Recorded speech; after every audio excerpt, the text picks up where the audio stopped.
Salut à toi, aujourd'hui j'aimerais te parler de la création d'un mini-empire minimaliste. Ça veut dire un petit business qui sera simple mais minimaliste et qui pourra te suivre tout au long de ta vie. Quelque chose d'extrêmement simple, quelque chose d'extrêmement simpliste, le plus simple possible avec le moins de complexité possible. Tu sais, parfois tu as des business et alors tu acquiers plein de services SaaS, tu acquiers peut-être un service d'emailing pour gérer ta mailing list, et puis après tu gères aussi ton site internet, tu gères tes plateformes où tu proposes tes formations en ligne peut-être, tu gères une plateforme de comptabilité, tu gères une plateforme de promotion, une plateforme de publicité, tu as plein de choses et ça devient finalement de plus en plus complexe. Et parfois on crée même des problèmes qui n'existent pas encore. Par exemple,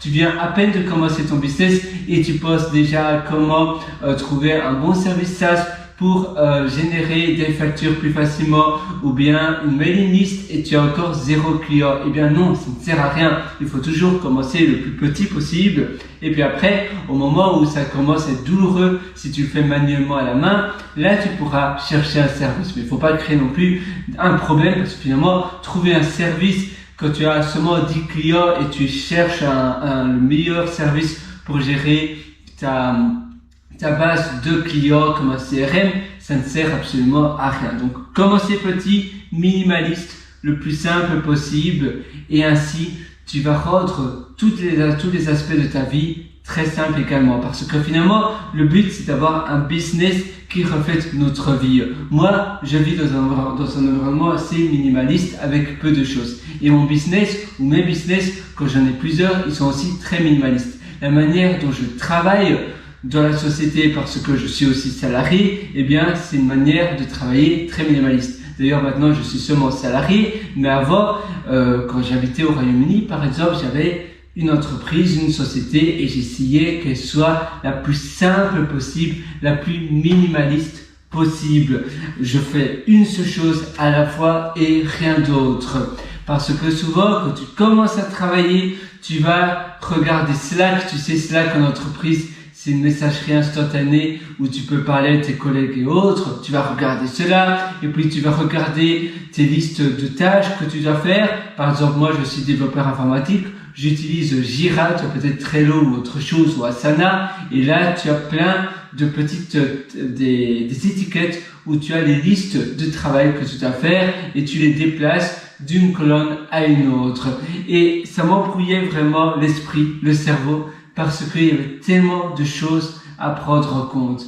Par contre, un beau jour, je me suis dit, il faut être minimaliste. Eh bien, je vais simplement le matin, pendant toute la matinée, me focaliser seulement sur ma seule tâche.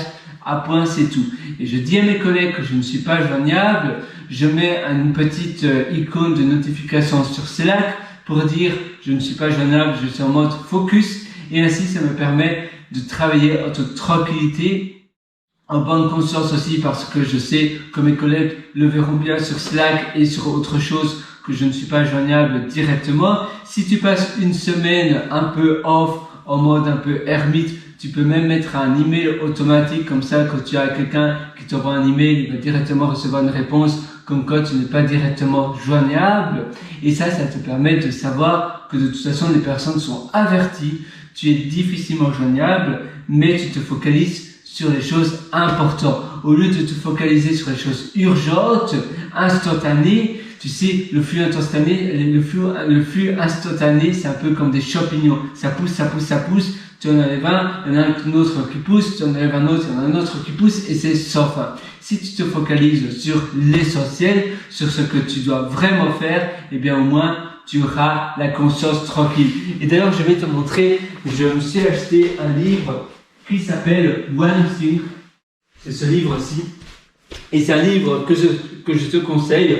Il est aussi traduit en français et il parle justement de se focaliser sur une chose et une seule chose.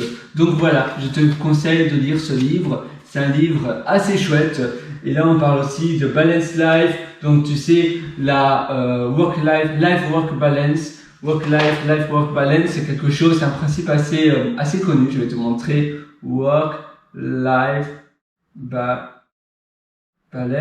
Et quand tu as un business minimaliste, justement, c'est important que tu aies un work-life balance. Là, il parle de interface, je sais pas pourquoi, mais c'est work-life balance. Et c'est important parce qu'ainsi, tu vas pouvoir mieux gérer ton train-train quotidien. Parce que si ton entreprise est minimaliste, si ton entreprise est petite, tu n'auras pas d'autres tracas à penser. Parce que ton entreprise fera qu'une seule chose, répondre à tes clients d'un problème qu'ils ont ou d'autre chose, un problème pénible, toi tu vas résoudre ce problème pour eux. Et c'est tout. Eux, ils te facturent et toi, tu offres le service. Que ça soit un livre, que ça soit un produit d'information, que ça soit du coaching, du one-to-one ou autre chose, mais tu vas simplement proposer quelque chose à une clientèle bien ciblée qui a ce problème-là. Toi, tu es passé par là, tu as eu ce problème similaire, tu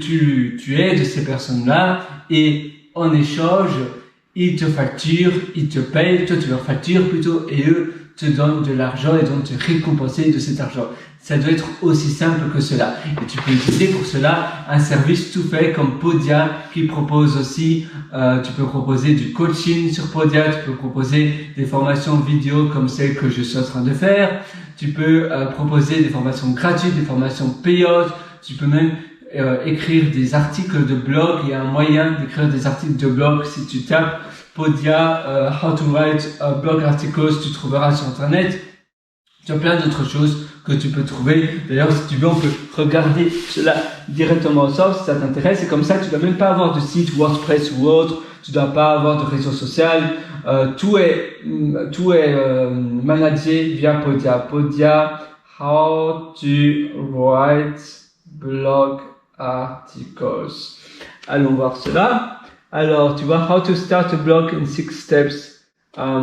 Podia, normalement, c'est avec la plateforme Podia. Il te montre comment le faire. Là, il montre WordPress, mais tu as aussi des moyens de le faire via leur plateforme. J'avais vu un moyen de faire des articles ici peut-être, et c'est par le biais d'une formation Create a Previewable Course. Ça, c'est un moyen. Ou bien Custom Page, il propose, comme tu peux le voir.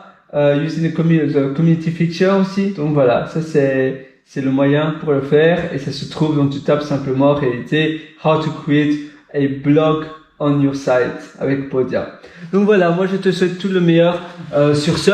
À nouveau, ton business doit être minimaliste, ton business doit être simple et après ainsi ça sera plus simple de le transformer en empire parce que si ton business est tellement minimaliste, tellement simple, il n'y a rien qui va te limiter. C'est pas comme si tu avais un boulet au pied qui t'empêche justement de te propulser de l'avant et de créer d'autres petits business. Tu sais, c'est un peu comme quand tu pars en vacances.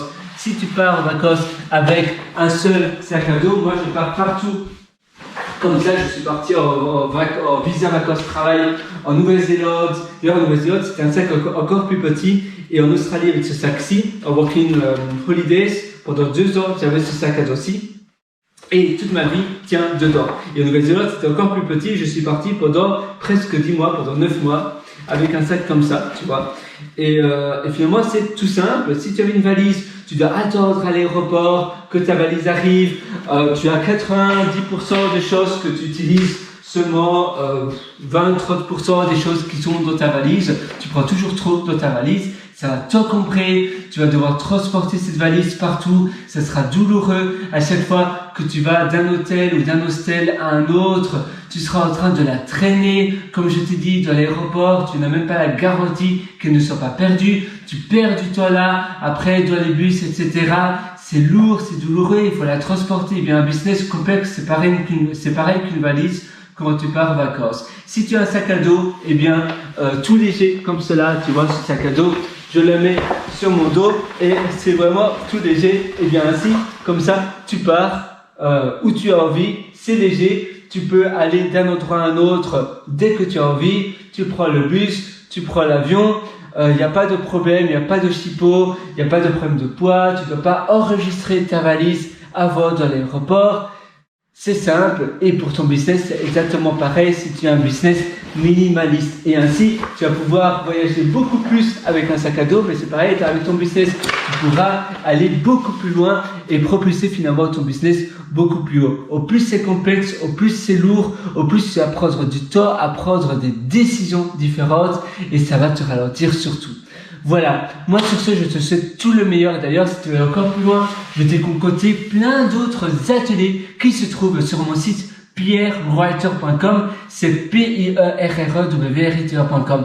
Moi, je te souhaite tout le meilleur du fond du cœur et je te retrouve dans tous les ateliers que je t'ai concoctés sur pierrewriter.com. Et d'ailleurs, tu verras un lien qui s'appelle mes méthodologies sur pierrewriter.com.